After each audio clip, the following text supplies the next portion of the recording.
Good morning students, आप देख रहे हैं एजुकेशन फन ग्रीन बोर्ड। आज हम पढ़ेंगे हाइड्रोकार्बन, जो कि 10th में भी महत्वपूर्ण चैप्टर है और 11th में भी दिया हुआ है। हाइड्रोकार्बन कार्बनिक रसायन का बहुत ही महत्वपूर्ण चैप्टर है, बेस है, आधार है। यदि आप हाइड्रोकार्बन समझ जाते हैं तो आपको कार्बनिक रसायन में दिक्कत नहीं आएगी। हाइड्रोकार्बन क्या होते हैं, कितने प्रकार के होते हैं, इससे पहले हम जानने से पहले कुछ चीज़ें बता दूं मैं। यदि आप थर्ड केमिस्ट्री पढ़ रहे हो, हाइड्रोकार्बन के बारे में आप पढ़ रहे हैं, तो आपको कुछ चीज़ें क्लियर होना चाहिए। जैसे संयोजकता क्या होती है, बॉन्डिंग क्या होती है, स्ट्रक्चर फार्मूला किस तरह का होता है, अणु सूत्र क्या होते हैं, ये बेसिक चीज़ें आपको पता होना चाहिए। चलिए स्टार्ट करते हैं हाइड्रोकार्बन के बारे में। और ये यदि आप इनसे बेसिक चीज़ों के बारे में जानना चाहें, आप मेरे से वीडियो चाहते हैं, तो कमेंट बॉक्स में लिख दें ताकि मैं संयोजकता के बारे में और बॉन्डिंग के बारे में आपको बता सकूँ। हाइड्रोकार्बन हाइड्रोजन और कार्बन से मिले हुए यौगिक होते हैं, हाइड्रोकार्बन कहलाते हैं। हाइड्रोजन और कार्बन से मिले हुए यौगिक मिलकर बने हुए यौगिक हाइड्रोकार्बन कहलाते हैं। हाइड्रोकार्बन दो प्रकार के होते हैं, संतृप्त हाइड्रोकार्बन और असंतृप्त हाइड्रोकार्बन। संतृप्त और असंतृप्त हाइड्रोकार्बन दो प्रकार के हाइड्रोकार्बन होते हैं। संतृप्त हाइड्रोकार्बन के अंतर्गत एल्केन आते हैं, एल्केन, और असंतृप्त हाइड्रोकार्बन के अंतर्गत एल्कीन और एल्काइन दो आते हैं। एल्काइन, एल्केन को परिभाषित करेंगे तो कार्बन कार्बन के बीच में यदि सिंगल बॉन्ड है तो वो एल्केन कहलाते हैं, और कार्बन कार्बन के बीच में, या फिर ऐसा लिख सकते हैं कि वे हाइड्रोकार्बन जिनमें कार्बन कार्बन के बीच सिंगल बॉन्ड होता है एल्केन कहलाते हैं, और वे हाइड्रोकार्बन जिनमें कार्बन कार्बन के बीच डबल बॉन्ड होता है एल्कीन कहलाते हैं, और वे हाइड्रोकार्बन जिनमें कार्बन कार्बन के बीच ट्रिपल बॉन्ड होता है एल्काइन कहलाते हैं। अधिक जानने से पहले कुछ बेसिक चीजें समझनी होगी। आज हम केवल संतृप्त हाइड्रोकार्बन एल्केन के बारे में जानेंगे, और अगले वीडियो में आपको एल्कीन और एल्काइन के बारे में भी बता दिया जाएगा। एल्केन को पढ़ने से पहले कुछ चीजें समझ लेते हैं। केमिस्ट्री के अंदर, रसायन के अंदर कार्बन नंबर के आधार पर कुछ चीजें हैं वो आपको याद करना होगी। जैसे कार्बन नंबर 1 है तो कार्बन नंबर 1 है तो उसको बोलेंगे मेथ। कार्बन नंबर 2 है तो उसको बोलेंगे एथ। कार्बन नंबर 3 है, कार्बन की संख्या 3 है तो बोलेंगे प्रोप। कार्बन की संख्या 4 है तो बोलेंगे ब्यूट, और कार्बन की संख्या 5 है तो कहेंगे पेंट, और कार्बन नंबर 6 है तो बोलेंगे हेक्स, और कार्बन नंबर 7 है तो बोलेंगे हेप्ट, और कार्बन नंबर 8 है, कार्बन की संख्या 8 है तो बोलेंगे ऑक्ट, और कार्बन संख्या 9 है तो बोलेंगे नैन, और कार्बन संख्या 10 है तो बोला जाएगा डेक। वीडियो आप पॉज करके, रोक करके ये चीजें नोट कर लीजिए। वीडियो को पॉज कर लीजिएगा और ये चीजें आप नोट कर लीजिएगा। चलिए समझते हैं एल्केन क्या होते हैं। तो जैसा कि परिभाषा पहले बता चुका हूँ, कार्बन कार्बन के बीच यदि सिंगल बॉन्डिंग है तो वो एल्केन कहलाते हैं। एल्केन वे हाइड्रोकार्बन होते हैं जिनके बीच में सिंगल बॉन्डिंग होती है कार्बन कार्बन के बीच। एल्केन का जो सामान्य सूत्र होता है, सामान्य सूत्र वो होता है CnH2n+2, जहां n कार्बन की संख्या है, n कार्बन की संख्या, कार्बन नंबर। हाँ, एल्केन के लिए प्रत्यय लगेगा लास्ट में n। एल्केन के लिए जो प्रत्यय लगेगा वो लगेगा n। ये चीजें आपको नोट कर लेना है किस तरह से लगेगा। एल्केन के लिए जो प्रत्यय लगेगा वो लगेगा n। चलिए स्टार्ट करते हैं। कार्बन संख्या के आधार पर एल्केन कितने होते हैं उनको देख लेते हैं, और उनके अणु सूत्र सामान्य सूत्र द्वारा बना लेते हैं। ठीक है, कार्बन संख्या कितनी है तो कौन सा एल्केन बनेगा।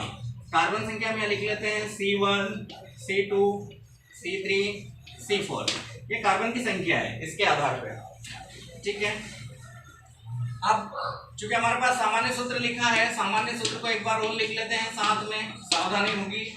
CnH2n+2 हर जगह लिख लेते हैं, CnH2n+2, CnH2n+2 और CnH2n+2।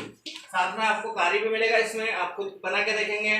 प्रत्यय जो लगना है गिनती के आधार पर हम देखते हैं क्या लिखना है। सबसे पहले तो अणुसूत्र बना लेते हैं, किस तरह से अणुसूत्र बनेगा इसका। देखिए यहाँ पर कार्बन संख्या 1 दी है, मतलब यहाँ पर आ जाएगा कार्बन सिंगल, एक ही कार्बन है। n मतलब 1, n बराबर 1, n equal to carbon number, तो कार्बन की संख्या 1 है तो C1, तो 1 लिखने की आवश्यकता नहीं है। फिर आएगा H 2 इंटू 1, n मतलब कार्बन संख्या 1 है तो 2 इंटू 1 और प्लस का 2, इस तरह से जो सूत्र बनेगा वो बन जाएगा C 2 इंटू 1 2 और प्लस 2 4 CH4। ठीक है, अब नाम किस तरह से आएगा इसका, रासायनिक नाम जो आएगा वो प्रत्यय लगेगा। चूंकि C1 है तो हमने बोला था C1 के लिए मैंने जो नोट करवाया है C1 को मेथ, क्या बोला था, मेथ बोला था, और साथ में पीछे प्रत्यय लगाना है एन, तो बन जाएगा मेथेन, ये इसका नाम हो जाएगा। इसी तरह दूसरा करके देखते हैं। दूसरे में कार्बन संख्या 2 है तो फार्मूले में जहां पर n लिखा वहां पर 2 लिखेंगे, तो ये हो जाएगा C2H2 इंटू n की जगह P2 आ जाएगा और प्लस 2 इक्वल टू हो जाएगा C2 2 इंटू 2 4 और प्लस 2 6 C2H6। नाम आएगा इसका, कार्बन संख्या 2 के लिए लिखते हैं अपन 8 और प्लस लिख देंगे प्रत्यय पीछे एन और हो जाएगा एथेन, ये बन जाएगा एथेन। इसी तरह कार्बन संख्या 3 के लिए भी आप बना सकते हैं, तो कार्बन संख्या 3 के लिए किस तरह से बनेगा, ये हो जाएगा C3 2 इंटू 3 6 प्लस 2 8 C3H8। और कार्बन संख्या 4 के लिए हो जाएगा C4 4 इंटू 2 हो जाएगा 8 और प्लस 2 10 CH4H10। और ये बन जाएगा कार्बन संख्या 4 के लिए लिखते हैं हम ब्यूट, क्या लिखते हैं, ब्यूट, और प्लस प्रत्यय लगा देंगे तो बन जाएगा 8, तो हो जाएगा ब्यूटेन, ये बन जाएगा ब्यूटेन। ब्यूटेन एक गैस होती है, लाइटर्स में यूज होती है। ठीक है, मेथेन जो होता है दलदलों में पाया जाता है, ये भी ज्वलनशील है।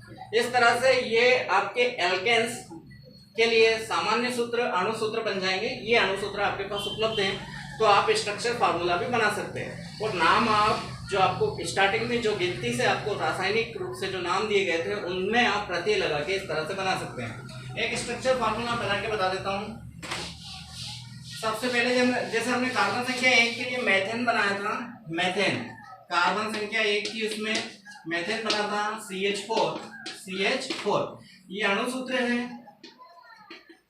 ये अणु सूत्र है। अब इसका संरचनात्मक सूत्र यदि बनाना हो तो ये कार्बन हो जाएगा, और मैंने पहले बता चुका हूं कि संयोजकता के बारे में पता होना चाहिए। कार्बन की संयोजकता 4 होती है। संतुष्ट करने के लिए चारों तरफ से इसको संतुष्ट करने के लिए एक इलेक्ट्रॉन की आवश्यकता होगी। हाइड्रोजन की जो संयोजकता होती है 1 होती है, तो ये साथ में सहसंयोजी बॉन्ड बना लेगा, एक कार्बन का इलेक्ट्रॉन और एक हाइड्रोजन का इलेक्ट्रॉन, और इस तरह से CH4 का निर्माण हो जाएगा और चारों संयोजकता जो है वो संतुष्ट हो जाएगी। पहले बता चुका हूं कि जो एल्केन होते हैं उसमें कार्बन कार्बन के बीच में सिंगल बॉन्ड होते हैं, तो इस तरह से ये संरचनात्मक सूत्र बन जाएगा मेथेन का। संरचनात्मक सूत्र इसी प्रकार से आप जो मेथेन के बाद जो एथेन आता है C2H6 उसके लिए भी बना सकते हैं। 2 कार्बन है, कार्बन कार्बन के लिए सिंगल बॉन्ड है, ठीक है, एक संयोजकता इस कार्बन द्वारा पूर्ण हो रही है। अब 3 H यहाँ पर लग जाएंगे, एक एक संयोजकता तीनों हाइड्रोजन द्वारा और एक संयोजकता इस कार्बन द्वारा संतुष्ट होगी और इस कार्बन की संयोजकता इसके द्वारा संतुष्ट होगी, और इस तरह से इसका जो स्ट्रक्चर फार्मूला है वो इस तरह से बन जाएगा C2H6 एथेन। आगे के आप खुद बना के देखेंगे। एल्केन और एल्काइन के लिए आप मुझे फॉलो कीजिए, कमेंट्स कीजिए, वीडियो कैसा लगा बताइए, लाइक कीजिए, सब्सक्राइब कीजिए। आगे के जो वीडियोस हैं उसमें आपको एल्केन और एल्काइन के बारे में बताया जाएगा।